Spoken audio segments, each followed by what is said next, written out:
Hey gang, how's everybody doing? Let's call this the Masters of the Mundane series here. So all I'm gonna do is it's just gonna be a quick thing. I'm running out of my thick rubber from Burma rubber, so I need to thicken up. Their thin series is called their FMF is their thin stuff, and FMB is their thick. I don't know what the abbreviation is. Use your imagination, come up with whatever you want FMF to stand for. So I just need to thicken it up, and this is what they send you. It's something called thickso. It's a clear liquid, thick, and they suggest 8 to 10 ounces. I don't know if you can see in there or not. 8 to 10 ounces of this stuff for a 5-gallon bucket, and that's what I've got. 5 gallons or 16 liters, I think, is the equivalent. So I'm just going to use my mixer, mix it on up, and just show you what I do there for if you've never done it before. So it's the big bucket, so you're going to need a nice long auger, paint stirring kind of a device hooked onto your drill. Just make sure your battery's charged up. I've had that happen before, die halfway through, that sucks. So just a quick thing to tell you about is if you have a brand new one of these, sometimes the edges on here can be a little bit sharp, and either you can dull it up with a file, or just be careful when you're mixing in the bucket. Try not to hit the side or the bottom of the bucket too much, because what it will do, it will take shavings off of the bucket, and you'll be painting. You're going to wonder why you get these funny little curly globs in your latex.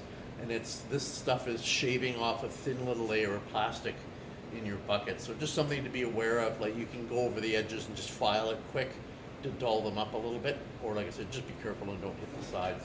So anyway, I'm just going to turn the camera around, point it down at the bucket, and woohoo, another paint drying video.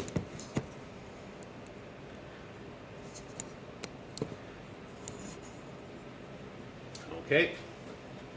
So I've got my, not trusty, but crusty rubber apron on.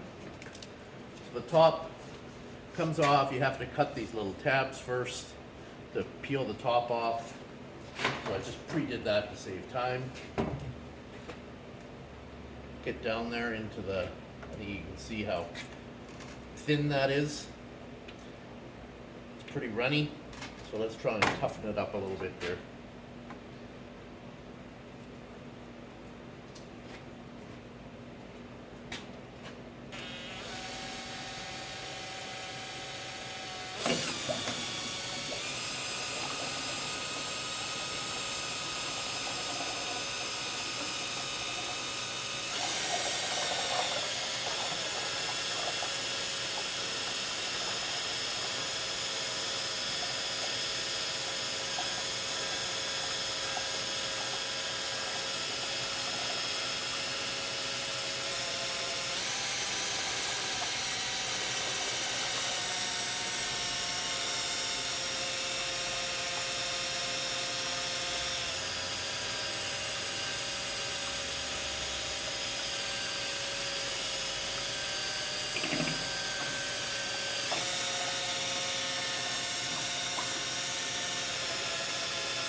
Just gonna take my mask off.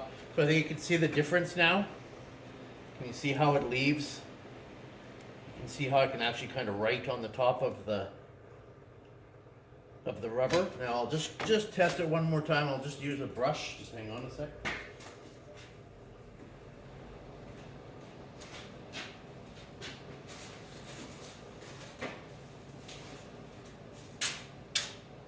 So a good way to test is if you know how thick you like your rubber. You could test it on your brush to see how you like it. See, it hangs now. It's not running off. You can actually kind of write into the top of the rubber. It's a good consistency. So that's it. Pretty easy. And I'll just show you one other thing. I had to, because I'm running out of rubber pretty quick here, I had to purchase a bucket here from this Fibertech. They carry all smooth-on products. Quite a bit more expensive than my regular stuff, but I had to get it.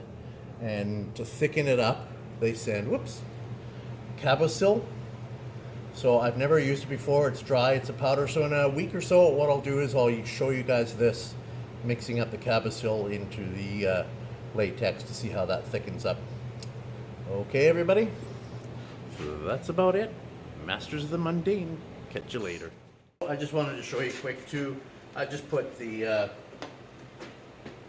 mixing just on the floor. You could put on a piece of cardboard or anywhere you want to stick it, and you just peel off the rubber in the morning. You don't stick it in your sink and wash it, because you're just going to cause problems in your sink. Just let it somewhere to dry. In the morning you can peel off the rubber and you're okay. So then take your lid back again, put it over the top, and then you will just want to engage these tabs again. So you're just going to hit it with a rubber mallet.